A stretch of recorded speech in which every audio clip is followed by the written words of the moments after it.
Welcome students, all subject लक्ष्य Akshay YouTube channel पर आपका स्वागत है। आज का हमारा टॉपिक है वैश्वीकरण, जिसको हम भूमंडलीकरण भी कहते हैं, ग्लोबलाइजेशन भी कहते हैं। स्टूडेंट्स, ये समझिए ये वैश्वीकरण है क्या चीज। उससे पहले मैं आपको एक एग्जांपल बताता हूं। जैसे एक गांव है, उस गांव के अंदर जितने भी नागरिक होते हैं वो किसी भी स्थान पर जाएं, किसी स्थान पर काम करें, किसी स्थान पर रहें, गांव में रहने, खाने पीने, व्यापार करने, व्यवसाय करने, कृषि करने, उस पर किसी भी प्रकार का कोई प्रतिबंध नहीं होता। वो स्वतंत्र होता है। और वो एक व्यक्ति स्वतंत्र नहीं होता, पूरा का पूरा गांव स्वतंत्र होता है। इसीलिए 1991 के बाद पूरे विश्व में ऐसी व्यवस्था कायम होगी जिस तरह एक गांव में है। इसका समर्थन लगभग सभी राष्ट्रों ने किया है। तो जिस तरह गांव में छूट होती है कृषि करने की, व्यवसाय करने की, रहन सहन की, चुनाव लड़ने की, सत्ता प्राप्त करने की, अपनी वेशभूषा, खान पान, रहन सहन मतलब संस्कृति अपनाने की, जिस तरह गांव के लोगों की जो पूजा पाठ है, रीति रिवाज है, धर्म है, सभी गांव के नागरिक एक दूसरे का सम्मान करते हैं, सभी मिलजुल करके रहते हैं। उसी तर्ज पर, उसी आधार पर पूरे विश्व में सभी राष्ट्रों के लिए वेशभूषा मतलब संस्कृति, अर्थव्यवस्था और राजनीति एक जैसी करना वैश्वीकरण, भूमंडलीकरण या ग्लोबलाइजेशन करना कहलाता है। एक बार फिर बता देता हूं स्टूडेंट्स, 1991 से पहले ज्यादातर राष्ट्र अपने देश की सीमाओं के अंदर व्यापार करते थे, अपने देश की शासन प्रणालियों को पसंद करते थे, अपने देश की सीमाओं में रोजगार प्राप्त करते थे, शिक्षा प्राप्त करते थे, अपने देश के अंदर जितने राज्य थे उनकी संस्कृतियों का सम्मान करते थे। लेकिन 1991 के बाद एक नीति अपनाई गई, वैश्वीकरण। मतलब कहने का भाव यह है संक्षेप में, पूरे विश्व में एक जैसी संस्कृति, एक जैसी अर्थव्यवस्था, एक जैसी राजनीति का होना वैश्वीकरण कहलाता है। एक जैसी राजनीति का मतलब है स्टूडेंट, ज्यादातर आज अंतरराष्ट्रीय स्तर पर लोकतंत्र प्रणाली को अपना रखा है।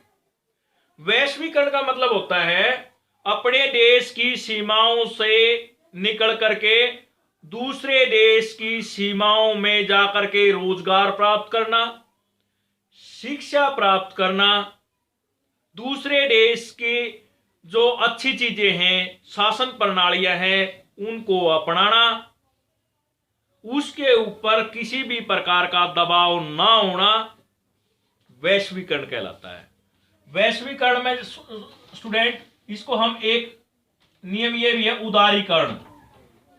उदारीकरण का मतलब होता है सभी राष्ट्रों को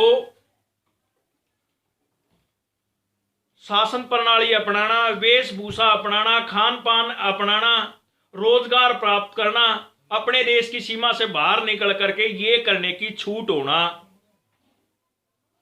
वैश्वीकरण कहलाता है। तो स्टूडेंट आपको समझ आ गया होगा, वैश्वीकरण को भूमंडलीकरण भी कहते हैं। भूमंडलीकरण का मतलब पूरे भूमंडल पर एक जैसी व्यवस्था होना, जो चीज हमें अच्छी लगे उसको अपनाना भूमंडलीकरण कहलाता है। ग्लोबलाइजेशन, हमारी पृथ्वी जो है वो एक ग्लोब की तरह है। उस पूरे के पूरे ग्लोब के ऊपर सारा विश्व एक गांव की तरह हो जाना, ग्लोबलाइजेशन, भूमंडलीकरण या वैश्वीकरण, तीनों एक ही बात है। संक्षेप में एक बात और बता देता हूं। जिस तरह स्टूडेंट्स एक गांव होता है, गांव के अंदर जितने भी नागरिक हैं, जितने भी परिवार हैं, जितने भी जातियां हैं, जितने भी धर्म हैं, एक होते हैं। गांव में एक स्थान से दूसरे स्थान पर जाने के लिए कोई प्रतिबंध नहीं होता, किसी भी प्रकार का कोई दबाव नहीं होता। कोई भी व्यक्ति किसी भी स्थान पर गांव में स्वतंत्र रूप से जा सकता है, शिक्षा ग्रहण कर सकता है। गांव के सभी नागरिक, अगर कई धर्मों के लोग उस गांव में रहते हैं तो वो सारे के सारे उस सभी एक दूसरे के धर्म का सम्मान करते हैं, एक दूसरे के खान पान का, एक दूसरे की जातियों का सम्मान करते हैं, क्योंकि वे सारे इकट्ठे मिलजुल करके रहते हैं। इस गांव मतलब गांव के अंदर किसी भी प्रकार का कोई प्रतिबंध नहीं होता। उसी तर्ज पर पूरे विश्व में देश की सीमाओं को हटा करके पूरे विश्व में जो देश, जो नागरिक, जो परिवार अपने राष्ट्र की सीमा से निकल करके दूसरे राष्ट्र के अंदर रोजगार प्राप्त करना चाहे कर सकता है, शिक्षा प्राप्त करना चाहे कर सकता है, कंपनी लगाना चाहे लगा सकता है, और कोई व्यवसाय करना चाहे कर सकता है। अगर कुछ किसी दूसरे देश की संस्कृति पसंद आई, खान पान पसंद आया, तो उसको अपना सकता है। जैसे स्टूडेंट्स, आज जंक फास्ट फूड जो अमेरिका का है, जो पश्चिमी देशों का है, पश्चिम शब्द आया स्टूडेंट, ये समझो, पश्चिम का मतलब पूरा जो विश्व है, जो पश्चिम की तरफ जो देश स्थापित है, जैसे अमेरिका, इंग्लैंड, फ्रांस, ये पश्चिम के देश है स्टूडेंट्स। दक्षिणी अमेरिका और उत्तरी अमेरिका, जो अमेरिका महाद्वीप में जो देश है, कनाडा है, ये जो देश है, ये पश्चिम के देश बोले जाते हैं स्टूडेंट्स। इनका जो जंक फास्ट फूड है, जैसे पिज्जा, बर्गर, ये पूरे विश्व ने अपनाए हुए हैं, क्योंकि पूरा विश्व इनको पसंद करता है। आज पूरे विश्व में ये फैले हुए, ये विकासशील देशों के नहीं है, लेकिन इसकी नकल जो है आज भी विकासशील देशों, पूरे विश्व में ये छाए हुए हैं। उदाहरण के लिए स्टूडेंट्स, भारत का योगा है, योग है, जो 21 जून को अंतरराष्ट्रीय योग दिवस के रूप में मनाया जाता है। ये भारत का है, पूरे विश्व ने इसको पसंद किया है, सभी ने अपनाया है। तो ये वैश्वीकरण है स्टूडेंट्स। तो संक्षेप में एक बार मैं फिर बता देता हूं, वैश्वीकरण का मतलब होता है अपने देश की सीमा से बाहर निकल करके दूसरे देश की सीमाओं के अंदर रोजगार प्राप्त करना, शिक्षा प्राप्त करना, उनकी वेशभूषा, संस्कृति को अपनाना, और अपनी संस्कृति अगर वे अपनाना चाहें तो वो अपना सकते हैं। किसी भी प्रकार का कोई प्रतिबंध ना होना स्टूडेंट्स वैश्वीकरण, भूमंडलीकरण और या ग्लोबलाइजेशन कहलाता है। उसमें ढील होती है, उसमें छूट होती है, कोई प्रतिबंध ना हो। और ये नीति स्टूडेंट्स 1991 में अपनाई गई थी सबसे पहले। 1991 के बाद वैश्वीकरण नीति को बढ़ावा दिया गया है। पहले राज्य का स्वरूप होया करता स्टूडेंट्स, पहले देश का उद्देश्य होया करता कल्याणकारी राज्य होया करता, मतलब अपने राज्य में के नागरिकों को परिवहन की सुविधा देना, शिक्षा की सुविधा देना, स्वास्थ्य की सुविधा देना, अपने राज्य के अंदर, राष्ट्र के अंदर ही सीमित रहना। लेकिन अब कल्याणकारी स्वरूप नहीं रहा। 1991 के बाद राज्य का कल्याणकारी स्वरूप छोड़ करके पूरे विश्व में अब पूरे मानव जाति के लिए, पूरे विश्व के नागरिकों के लिए किसी भी कोने में जा करके रोजगार प्राप्त करे, शिक्षा प्राप्त करे, किसी राष्ट्र की शासन प्रणाली बढ़िया लगे उसको अपनाएं, ये वैश्वीकरण होता है। तो आपने पता लग गया होगा स्टूडेंट्स वैश्वीकरण क्या है, वैश्वीकरण के उद्देश्य क्या है। अब हम करेंगे उद्देश्य, वैश्वीकरण का क्या उद्देश्य है। आपने पता लगा भाई वैश्वीकरण क्या है, अपने देश की सीमा से बाहर निकल करके राजनीतिक प्रणाली, अर्थव्यवस्था, संस्कृतियों का स्वतंत्र रूप से प्रभाव होना, मेल मिलाप होना वैश्वीकरण कहलाता है। इसके उद्देश्य क्या है, इसके 4 उद्देश्य हैं भाई। ये नीति क्यों अपनाई भाई, वैश्वीकरण में क्या चाहता है, एक तो पूंजी का स्वतंत्र प्रभाव हो भाई, जो पैसा है ना भाई वो एक देश का हो तो न्यू ना हो भाई, एक देश के अंदर ही चले। उदाहरण के लिए जैसे ये YouTube चैनल चले हुए हैं, मैं इसी से बता देता हूं क्योंकि YouTube पे मैं आपको ये समझा रहा हूं, ये भारत का नहीं है, ये अमेरिका जैसे विकसित राष्ट्रों के हैं। जो ये चैनल हैं, अगर मान ले हमको ये जो पैसे देते हैं या कोई व्यवस्था करते हैं तो वो डॉलर में होती है व्यवस्था, और वो जो डॉलर है वो भारत में के रुपए में परिवर्तित होती है। अगर कोई आदमी अमेरिका जाकर रहना चाह रहा है और वहां से जो है डॉलर, अमेरिका में डॉलर चलते हैं, भारत में रुपए चलते हैं, तो ये प्रतिबंध नहीं है कोई वहां जाएगा तो उसको वहां की जो करेंसी है जो कमा करके लेके आएगा वो भारत में, मान लो 10 साल अमेरिका में रहेगा, वो भारत में आना चाहे तो वहां से वो डॉलर लेके आएगा। तो वो ये नहीं है कोई डॉलर यहां नहीं चलेंगे, डॉलर जो है भारत सरकार के पास जमा हो जाएंगे और उसके बदले उसको भारत की मुद्रा मिल जाएगी।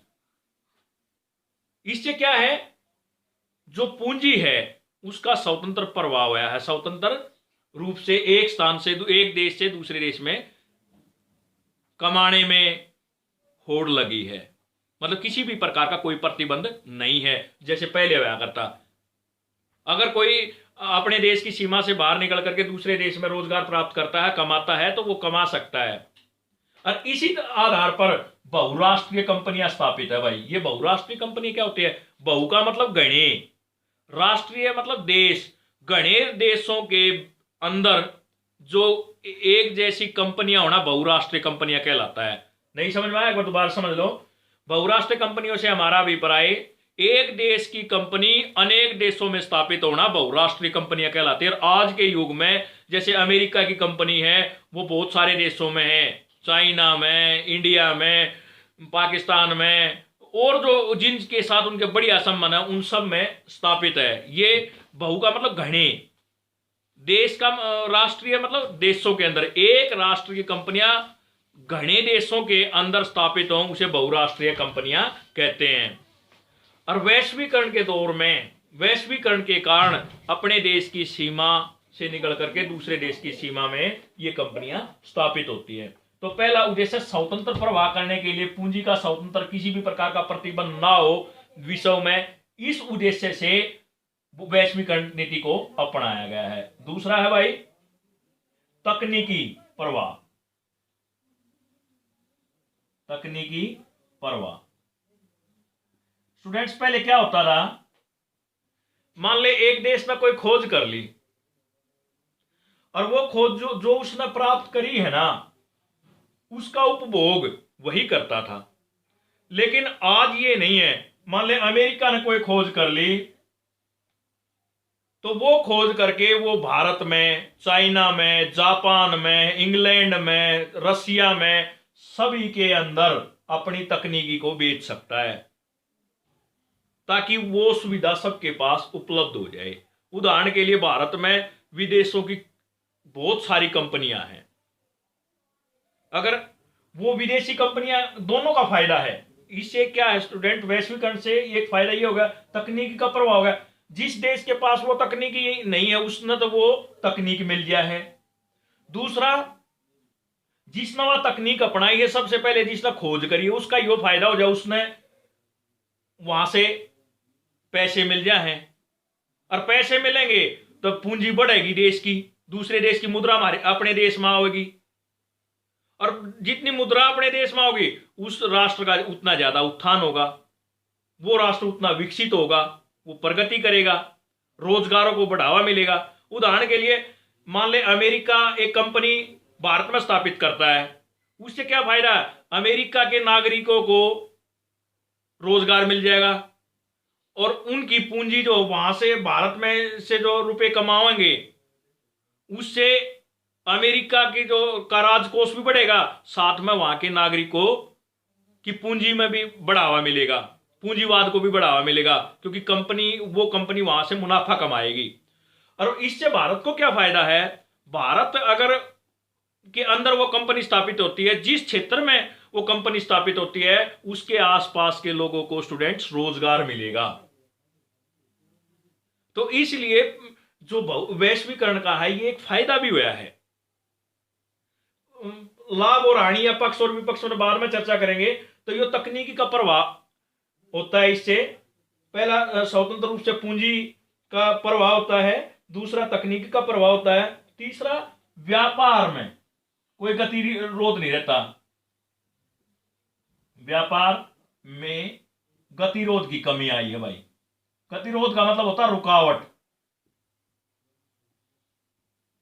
स्टूडेंट्स ये देखो व्यापार में गतिरोध की कमी कैसे आई है भाई? पहले अपना देश है, जैसे अपने देश के अंदर ही रोजगार कराया करते, अपने देश के अंदर ही शिक्षा प्राप्त कराया करते, कोई थोड़े बहुत आदमी जो दाएं बाएं जाया करते। लेकिन आज की जो व्यवस्था है, वैश्वीकरण नीति अपना ली तो इसने अपने देश की सीमाओं पर भी प्रतिबंध थे वो हटा लिए, उन नियमों में ढील दे दी, और जितनी ढील दी जाएगी उतना ही एक देश के नागरिक दूसरे देश के अंदर जा सकते हैं, एक दूसरे देश के नागरिक आ सकते हैं। इससे एक देश की शिक्षा दूसरे देश के अंदर जा सकती है, मतलब शिक्षा में भी आपस में समन्वय स्थापित होता है। आज भारत में देख लो, देश बना की दूसरे राष्ट्रों की जो कंपनियां हैं, देश बहुत सारे जो शिक्षण संस्थाएं जो अमेरिकन इंग्लिश सिखाते हैं, जो इंग्लैंड की जो इंग्लिश है हमारे ऊपर हम जो सीखते हैं वो इंग्लैंड की इंग्लिश है। तो जो अमेरिकन इंग्लिश आप जगह जगह देखोगे, शहर में जाकर के अब भाई जापानी सीखिए, स्पेनिश सीखिए, फ्रांसीसी सीखिए। उससे क्या है, अगर जो आदमी सीखेगा उसने रोजगार मिलेगा, वो कंपनी में स्थापित हो जाए, जैसे स्पेन की कोई कंपनी है तो वहां स्थापित हो जाएगा, उनकी लैंग्वेज उनकी भाषा को समझेगा, उसको रोजगार मिलेगा। तो ये फायदे किसके कारण हुए हैं? वैश्वीकरण के कारण हुए हैं। वैश्वीकरण के कारण जो ढील दी गई उससे फायदा हुआ है। तो यो जो वैश्वीकरण का उद्देश्य है, व्यापार में जो गतिरोध थे उनमें ढील देना या गतिरोधों को खत्म करना, यह भी एक उद्देश्य है भाई। स्वतंत्र प्रभाव आई, स्वतंत्र रूप से श्रम, मेहनत, इसका प्रवाह करना भाई। जो आदमी मान ले भारत में योग्य आदमी है और वो यहाँ उसको रोजगार नहीं मिल रहा, तो अमेरिका जैसे देश है, इंग्लैंड जैसे देश है, फ्रांस जैसे देश है, वहां जाकर के रोजगार प्राप्त कर सकता है। उन देशों को वहां पर श्रम मिलेगा, श्रम का मतलब लेबर मिलेगी या मेहनत वो होगी। मान ले वहां के आदमी यहाँ अगर मेहनत करना चाहे, वहां उनको रोजगार नहीं मिलता, तो वो योग्य आदमी यहाँ पर भी आकर के विकसित और विकासशील देशों में आकर के अपना रोजगार प्राप्त कर सकता है। इसलिए ये चार उद्देश्य थे किसके? वैश्वीकरण। वैश्वीकरण का मतलब स्टूडेंट आपने पता लग गया। वैश्वीकरण क्या है? पूरे विश्व में स्वतंत्र रूप से पूंजी का प्रवाह, कोई रोक टोक ना हो, तकनीकी का प्रवाह, जो खोज करी है वो स्वतंत्र रूप से एक देश से दूसरे देश की सीमाओं में जाए, तो व्यापार के गतिरोधों में कमी करना, स्वतंत्र रूप से श्रम की छूट करने के, स्वतंत्र रूप से श्रम करने की छूट देना, किसी प्रकार का कोई प्रतिबंध ना होना, स्टूडेंट, ये वैश्वीकरण कहलाता है। ये था हमारा वैश्वीकरण। एक बार दोबारा बता देता हूं, वैश्वीकरण से हमारा अभिप्राय अपने देश की सीमाओं से निकल करके दूसरे देश की सीमाओं के अंदर शिक्षा, स्वास्थ्य सुविधाएं प्राप्त करना, वहां पर रोजगार प्राप्त करना, व्यवसाय करना, दूसरे देश की नीतियों को अपनाना, जो अच्छी लगे उन चीजों को, उसके ऊपर किसी भी प्रकार का कोई प्रतिबंध ना होना, स्टूडेंट्स, ये वैश्वीकरण कहलाता है। वैश्वीकरण के उद्देश्य क्या है? इफ जैसे स्टूडेंट आपने देखा किसी क्या उद्देश्य है, वैश्वीकरण का क्या फायदा है, क्या नुकसान, वो बाद में करेंगे। इसका उद्देश्य क्या, विशेषताएं क्या है? सबसे पहला तो स्टूडेंट्स, देशों में एक राष्ट्रीय एकता की भावना है। पहले तो स्टूडेंट्स राष्ट्रीय एकता हुआ करती, अब पूरे विश्व में मानवता पर बल दिया जाने लग गया। वैश्वीकरण का एक फायदा ये हो गया, एक विशेषता ये है, जैसे वैश्वीकरण अपना लिया, भूमंडलीकरण या ग्लोबलाइजेशन नीति है ये अपना ली, तो इसका पहली विशेषता क्या है? राष्ट्रीय एकता की, मतलब पूरे विश्व में एकता की भावना कायम हुई है। अब हम भारत के आदमी अमेरिका में भी हैं, इंग्लैंड में भी है, फ्रांस में भी है, ऑस्ट्रेलिया में भी है, वहां के आदमी यहां भारत में भी हैं। तो इससे क्या है, एक राष्ट्र के नागरिक दूसरे राष्ट्रों के नागरिकों के नजदीक आए हैं, और नजदीक आए हैं तो उनमें भाईचारा मेल मिलाप बढ़ा है, तो एकता की भावना कायम हुई है। पहले एक राष्ट्र दूसरे राष्ट्र से गणना करा करता, ज्यादातर कम में वो आया करता, लेकिन ये जो अब जो वैश्वीकरण आया है, एक दूसरे के प्रति जो नजदीकियां बढ़ी है, उससे एकता की भावना कायम हुई है। ये फायदा हुआ है पहला। तो इसके एकता की भावना क्यों कायम हुए? क्योंकि पूरा विश्व इंटरनेट से, संचार के साधनों से वो एक दूसरे के नजदीक आया है। आज विकसित और विकासशील देशों में इंटरनेट तथा मोबाइल से की जो कंपनियां हैं वो लगभग एक दूसरे राष्ट्र में स्थापित हैं। आज मान लें अमेरिका में कोई घटना होती है, एक घंटे आज ऐसी टेक्नोलॉजी आ गई, इंटरनेट की ऐसी व्यवस्था होगी, अब 10 मिनट के बाद वो भारत में दिखा देंगे। भारत की कोई समस्या है पूरे विश्व में आ जाएगी।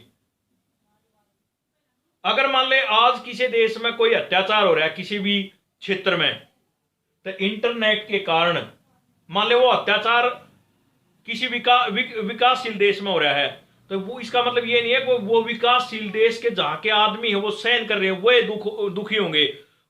उस इंटरनेट के कारण जितने भी विश्व के नागरिक हैं वो सारे उसकी आलोचना करेंगे। क्यों? क्योंकि वो मानव जाति से जुड़ गए। आज ये नहीं माना जाने लगा कि भैया तो विकासशील देश की समस्या हमारी नहीं है। नहीं, अगर वो कमी है तो वहां के नागरिक, दूसरे देशों के नागरिक वहां स्ट्राइक करेंगे, आंदोलन करेंगे, संबंधित सरकार के ऊपर दबाव देंगे कि भाई इसका सुधार करें, इन नागरिकों के ऊपर कोई अत्याचार ना हो। क्यों? क्योंकि संपूर्ण मानव जाति एक माने जाने लगी, अपने देश की सीमाओं से हम बाहर निकल गए। यही तो वैश्वीकरण है। तो इंटरनेट के कारण, संचार के कारण एकता की भावना कायम हुई। किसमें? सभी देशों के नागरिकों में। दूसरा जो संस्कृति है, अगली विशेषता क्या है? अब विशेषता कर रहे हैं स्टूडेंट हम। अगली विशेषता क्या है? एकता की भावना होगी, संचार के साधन एक दूसरे के पास पहुंच गए। जो संचार के साधन जैसे इंटरनेट, मोबाइल, टेलीविजन, ये जितनी भी चीजें हैं एक देश की दूसरे देश के पास ये आसानी से मिल गई। तीसरा संस्कृति भाई, संस्कृतियों में मिलाप बढ़ा है भाई। मान ले आज अमेरिका का जंक फास्ट फूड है भाई, पिज्जा, बर्गर, जो जींस की पैंट है, पॉप संगीत है, हॉलीवुड फिल्में हैं, ये पूरे विश्व में छा रही हैं। मान ले अमेरिका की कोई मूवी है तो भारत के आदमी उनको देखते हैं। भारत की मूवी है, चाइना के, इंग्लैंड के, जापान के, अमेरिका के सभी नागरिक देखते हैं। ये क्या है? संस्कृतियों में मेल मिलाप बढ़ा है। जैसे उदाहरण के लिए भारत का योग है, जो बाबा रामदेव ने अब वर्तमान समय में ये कर रहे। वैसे तो प्राचीन काल से भारत में योग की देन प्राचीन काल से है, लेकिन वर्तमान समय में बाबा रामदेव के नेतृत्व में ये कार्यक्रम चल रहे हैं जो योग सिखाया जा रहा है। तो 21 जून को अंतरराष्ट्रीय योग दिवस मानते हुए पूरे विश्व ने, इसकी ज्यादातर देशों ने इसको अपनाया है। तो ये संस्कृति का तो मेल है। एक उदाहरण के लिए दीपावली है, दीपावली हिंदुओं का त्योहार है, भारत का त्योहार है, अमेरिका के में भी इनको पसंद करते हैं। भारत में श्री कृष्ण की जो जन्म स्थली है मथुरा, उसमें इंग्लैंड के जो नागरिक हैं, महिलाएं हैं, जो आदमी धर्म को मानते हैं, भारत के धर्म को, हिंदू धर्म को पसंद करते हैं, बहुत सारे आदमी मिल जाएंगे और वो पसंद करते हैं। वो भारत वो भजन है, कीर्तन होते हैं, उनको सुनते हैं। ये किसका कारण है? ये वैश्वीकरण का तो वो है। बहुत सारे आदमी हिंदू धर्म को अपना रहे हैं। जो धर्म हमें अच्छा लगता है, हम तथा दूसरे देश के व्यक्ति जिनको पसंद करते हैं वो अपना सकते हैं। ये किसके कारण है? वैश्वीकरण के कारण तो होया है। पूरा विश्व भाईचारे से रह रहे हैं, ये फायदा होया है। जो भारत के रीति रिवाज है दूसरे देशों ने अपनाए, दूसरे देशों के रीति रिवाज भारत ने अपनाए हैं। तो स्टूडेंट्स, जो संस्कृतियों में उसमें मेल मिलाप होया है, यह भी एक विशेषता है। जो शिक्षण संस्थाएं हैं दूसरे देशों के अंदर, शिक्षण संस्थाएं चली हुई हैं। जैसे भारत के अंदर जापानी भाषा सिखाने के लिए, अमेरिकन भाषा सिखाने के लिए, स्पेनिश भाषा सिखाने के लिए बहुत सारी शिक्षण संस्थाएं चली हुई हैं। ये क्यों चल रही हैं? ये वैश्वीकरण के कारण चल रही हैं। क्योंकि आज का युग एक ऐसा युग है, मान लें इन भाषाओं को सीख करके वहां जा करके संबंधित राष्ट्र में रोजगार प्राप्त कर सकते हैं, या उनकी जो यहाँ कंपनियां हैं वहां पर वो रोजगार प्राप्त कर सकते हैं। ये फायदा हुआ है। इसके अतिरिक्त अगला जो पॉइंट है, जो विश्व बैंक है, विश्व बैंक, अंतरराष्ट्रीय मुद्रा कोष, इनका महत्व तो बढ़ा है भाई। ये क्या करते हैं? जो गरीब राष्ट्र हैं, जिनको जरूरत है पैसे की, उनको ऋण देते हैं। इनका महत्व 1991 से पहले नहीं था। जो विश्व व्यापार संगठन है, जिसकी स्थापना 1 जनवरी 1995 को हुई थी, इनका महत्व तो बढ़ा है। ये किसके कारण है? वैश्वीकरण के कारण हुआ है। फिर इसके अतिरिक्त देशों की में भूमंडलीकरण हुआ है, भौगोलिक जो दूरी है वो कम हुई है। पहले तो ये माना करते हैं कि भाई ये जो है भारत है और ये जो है चाइनीज है, ये जापानीज है। आज क्या चल रहा है? भारत है, भारत के अंदर चाइनीज भी आ सकते हैं। कितने आदमी जो चाइना के यहाँ रोजगार प्राप्त कर रहे हैं, कितने आदमी नेपाल के यहाँ रोजगार प्राप्त कर रहे हैं, और कितने आदमी भारत के अमेरिका में, जापान में, इंग्लैंड में, फ्रांस में वो रोजगार प्राप्त कर रहे हैं। किसके कारण हो रहा है? ये सारा का सारा वैश्वीकरण के कारण हो रहा है। और तो ये जो जितना जो भौगोलिक दूरी थी, जो न्यू मान्या करते ये तो इंडिया है, आज तो जो है महाद्वीप, अब तो महाद्वीपों से लोग जुड़े हुए हैं। जैसे अमेरिका महाद्वीप के आदमी एशिया में बस रहे हैं, एशिया महाद्वीप के आदमी दक्षिणी अफ्रीका में बस रहे हैं। ये बहुत सारी व्यवस्थाएं इसमें हो गई हैं। अंतरराष्ट्रीय बहुराष्ट्रीय कंपनियों स्थापित, एक देश से बहुराष्ट्रीय कंपनियों का मतलब होता है भाई, बहुराष्ट्रीय कंपनियों का मतलब होता है भाई, एक कंपनी अपने देश की सीमा से निकल करके अनेक देशों में स्थापित हो जाए, उसे बहुराष्ट्रीय कंपनियां कहते हैं भाई। आज भारत की विकसित देशों की कंपनियां विकासशील देशों में कई कई लगी हुई है। तो ये जो बहुराष्ट्रीय कंपनियां हैं ये पूरे विश्व में छाई हुई हैं। जो इसका एक फायदा हुआ है, जिससे इन कंपनियों ने जहां पर वो स्थापित होती है उनको रोजगार प्राप्त करते हैं। वहां के नागरिक इनसे रोजगार प्राप्त करके अपना गुजारा करते हैं। ये फायदा होता है। और संबंधित राष्ट्र को वहां से पूंजी प्राप्त होती है, उस राष्ट्र का भी नाम होता है और वहां से वो धन भी कमाता है। अगली जो व्यवस्था है, संघर्ष कम हो गए भाई। जो वैश्वीकरण के कारण संघर्ष, एक ओर ना सोवियत संघ बन रहा था भाई, तनाव कर रहा था, एक ओर ना अमेरिका कर रहा था। जो शीत युद्ध चल रहा था 1991 में वो खत्म हो गया। 1 जनवरी 1991 में औपचारिक रूप से उसकी घोषणा हो गई। वैसे 1990 में खत्म हो गया था भाई। तो ये जो पूरे विश्व में जो तनाव था शीत युद्ध के कारण, अब वो नहीं रहा, क्योंकि वैसे तो खत्म हो गया। लेकिन वैश्वीकरण, जितना हम मेल मिलाप बढ़ावांगे ना भाई, उतना प्यार प्रेम बढ़ेगा। जितना प्यार प्रेम बढ़ेगा ना, उतने जो है झगड़े कम होंगे। तो राष्ट्रों के आपस में जो तनाव थे वो कम हुए। किसके कारण? वैश्वीकरण के कारण। यो इसका एक फायदा हुआ है भाई। इसके अतिरिक्त मैं एक एग्जांपल बता देता हूं स्टूडेंट्स। 1965 में 7.5 करोड़ कितने 7.5 करोड़ आदमी जो है ना एक देश से दूसरे देश में रोजगार प्राप्त करने जाते थे 1965 में। लेकिन 1999 में स्टूडेंट वो 12 करोड़ जा लिए, और अब तो जो है ना कई करोड़, इससे भी कई करोड़ ज्यादा अरबों में जो है एक स्थान से दूसरे स्थान में रोजगार प्राप्त करते हैं। ये स्टूडेंट्स किसके कारण हुआ? ये वैश्वीकरण के कारण हुआ, ये एक दूसरे के नजदीकियों के कारण हुआ, और नजदीकियां हुई है तो रोजगार प्राप्त करने के कारण हुआ। इससे जो है ना जब एक देश के नागरिक दूसरे देश में रोजगार प्राप्त करेंगे तो उन देशों में आपस में गतिरोध या संघर्ष कम होगा। तो ये इसका एक फायदा हुआ है। स्टूडेंट में लिख नहीं रहा भाई संघर्ष कम हुआ है, तो ये कोई पॉइंट में वैसे बता रहा हूं ताकि आपको समझ आ जाए। रोजगार भाई एक दूसरे अर्थव्यवस्था को अपनाया है, पूंजी को अपनाया है, एक खुले बाजार की व्यवस्था कर दी। खुले बाजार की व्यवस्था होगी। खुले बाजार का मतलब होता है स्टूडेंट्स, जो आदमी योग्य है वो आदमी जहां चाहे भारत विश्व के किसी भी कोने में जा करके रह सकता है, रोजगार प्राप्त कर सकता है।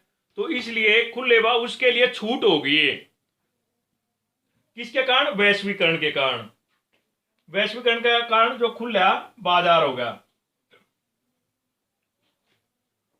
किसी देश की कोई चीज पसंद आए तो वो ले सकता है, खरीद सकता है, प्रतियोगिता बढ़ी है, ये व्यवस्था होगी।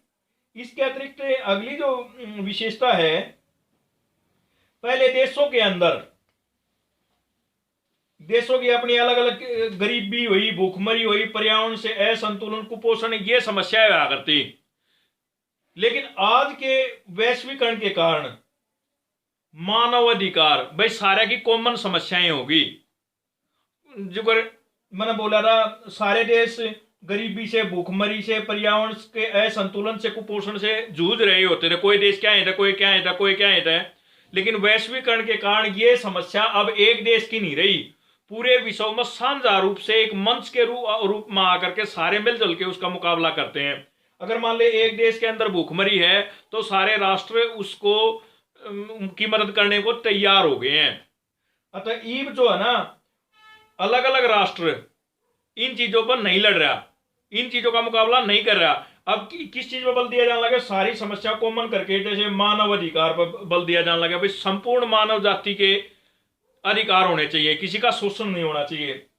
पर्यावरण की सुरक्षा, भाई पहले मान ले एक देश पर्यावरण खराब कर रहा था तो उस पर्यावरण का खराब होने से पूरे विश्व पर प्रभाव पड़ा है। उदाहरण के लिए जो ओजोन परत में छिद्र हो गया भाई, ये ओजोन परत, पहले तो ये बता देता हूं ओजोन परत क्या है। एग्जांपल बता रहा हूं स्टूडेंट, जो समस्याएं हैं वो कॉमन रूप से हल की जाने लगी, इसमें पूरे विश्व की समस्या मानी जाने लगी भाई। जैसे ये पृथ्वी है, ये जो पृथ्वी है भाई, ये इसके बाहरी ओर एक वायुमंडल है, और जो ये वायुमंडल है ना, ये जो इसके ऊपर एक परत छाया ताकि जो भयंकर विकिरण किरणें हैं सूर्य की वो पृथ्वी के ऊपर ना पड़े, जिससे कैंसर तथा और बहुत सारे त्वचा रोग ये इनको बढ़ावा मिलता है। लेकिन भाई इसके अंदर, इस ओजोन परत के अंदर छिद्र हो गया। वो किसके कारण होया? इस वैश्वीकरण के विश्व में जो तापमान में वृद्धि हो रही है उसके कारण होया है ये छिद्र। लेकिन ईब जो है छिद्र होया तो विश्व के जितने भी वैज्ञानिक हैं वो सारे चिंतित हैं, इसको बंद करने पर विचार कर रहे हैं, कई बार बंद करने की कोशिश भी करी है। तो यह तो समस्या किसी एक की ना रही, या सब की होगी। किसके कारण है? या वैश्वीकरण के कारण होया। अगर मान ले हम एक साझे मंच पर नहीं आते, सारे राष्ट्र अपने वैज्ञानिकों को, अपने व्यक्तियों को अपने देश की सीमा से बाहर नहीं निकालते, तो वो तकनीक नहीं प्राप्त कर पाते और इस समस्या का समाधान भी नहीं हो पाता। तो बहुत सारी और भी समस्याएं, अभी तो इसका समाधान नहीं हुआ, भविष्य में होगा।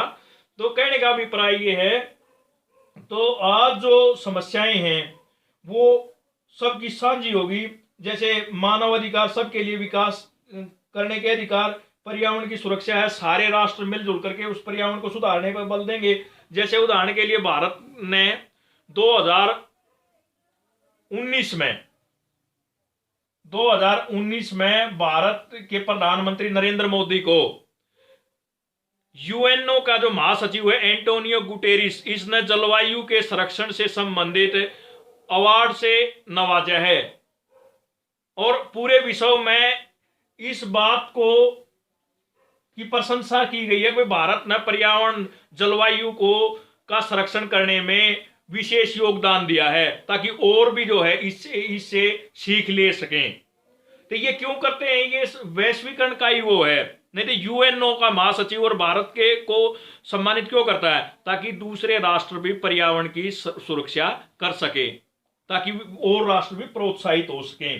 क्यों? क्योंकि ये सब की समस्याएं साझी होगी, तो ये कॉमन व्यवस्था होगी भाई। नारीवाद, आज संपूर्ण विश्व की नारी को सुरक्षा प्रदान करने पर बल दिया जा रहा है। जगह जगह जो महिला आयोग, महिला थाने पूरे विश्व में ये खोले जा रहे हैं। और जिस राष्ट्र में महिलाओं का शोषण किया जाता है उनके ऊपर जो यूएनओ के माध्यम से तथा और अंतर्राष्ट्रीय वैश्विक स्तर पर, विश्व स्तर पर जो साझे मंच है उन पर चिंता व्यक्त की जा रही है। जो राष्ट्र ऐसा करते हैं उनके ऊपर कार्रवाई पर भी करने पर बल दे रहे हैं।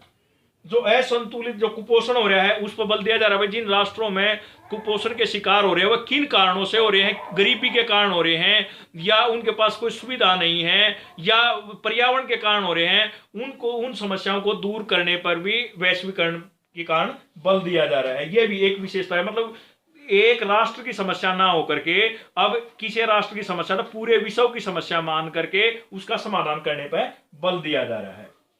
यो वैश्वीकरण की विशेषता है।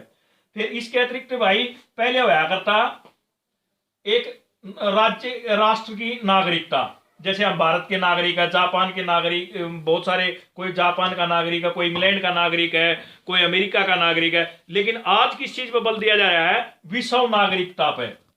अब हम सब किसके कोशिश ये की जा रही है? विश्व नागरिकता। हम सब विश्व के नागरिक है। हम हमारा उद्देश्य यो कौन है? अगर हम भारत की वो करें, मतलब भारत के नागरिक है तो हम भारत के भले के बारे में सोचें, जापान के नागरिक है जापान के भले के बारे में सोचें, इंग्लैंड के नागरिक है तो इंग्लैंड के भले के बारे में सोचें। ये किस बात पर बल दिया जाने लग गया? तो पूरे विश्व, मानव जाति पर बल देने पर सोचने लगे भाई। क्यों? अब ये जो राष्ट्र सीमा न रह करके वैश्विक सीमा रह गई, पूरा विश्व एक गांव की तरह हो गया, तो मानव अधिकारों पर बल दिया जाने लगा। तो अब जो किस चीज पर? वैश्वीकरण के कारण विश्व नागरिकता पर बल दिया जा रहा है। पूरा विश्व एक गांव की तरह होगा जिसमें किसी भी प्रकार का कोई प्रतिबंध नहीं होगा। इस चीज पर बल दिया जा रहा है। तो इसमें राष्ट्र के जो वर्ग होया करते, समाज होया करते, एक राष्ट्र की सीमा होया करती, ये नहीं होगा। उस सीमाओं से निकल करके पूरा विश्व होगा और पूरे विश्व के हम नागरिक होंगे। एक वैश्विक नागरिकता इसमें वैश्वीकरण में आती है। ये स्टूडेंट्स हमारी इसकी विशेषता थी। इसके अतिरिक्त वैश्विक शिक्षा पर बल दिया जा रहा है, वैश्विक रोजगार पर बल दिया जा रहा है, वैश्विक तकनीकों पर बल दिया जा रहा है। ये कोई समस्या है तो सारे के सारे मिलजुल करके उस समस्या का समाधान करेंगे, इस चीज पर बल दिया जा रहा है। ये वैश्वीकरण की विशेषताएं हैं। वैश्वीकरण में एक जैसा खान पान, एक जैसा रहन सहन, एक जैसा वेशभूषा उसको अपनाया जाए। जैसे रोजगार है, एक राष्ट्र के पास वो कंपनी है तो वो दूसरे देशों में भी वो कंपनी लागू स्थापित हो। संचार है बेटा भाई, पूरे विश्व में संचार के साधन एक के पास है तो सबके पास हो जाए। इसी के कारण 1991 के बाद जो तकनीक हुई है ना, जो तकनीकी विकास हुआ है वो पहले नहीं हुआ था। उसका कारण क्या है? वैश्वीकरण। एक देश की दूसरे देश से जो दूरियां हैं वो कम हुई है, एक देश दूसरे देश के नजदीक आया है। नजदीक आया था, संचार का विकास हुआ है, संचार का विकास हुआ था, तकनीकी का विकास हुआ, तकनीकी का विकास हुआ था, रोजगार का विकास हुआ है और एक दूसरे के नजदीक आए हैं, जिस तरह विश्व में शांति भी बनी है, प्रगति भी हुई है। ये था स्टूडेंट्स हमारे आज के उसमें वैश्वीकरण का अर्थ, उसकी विशेषताएं तथा उद्देश्य।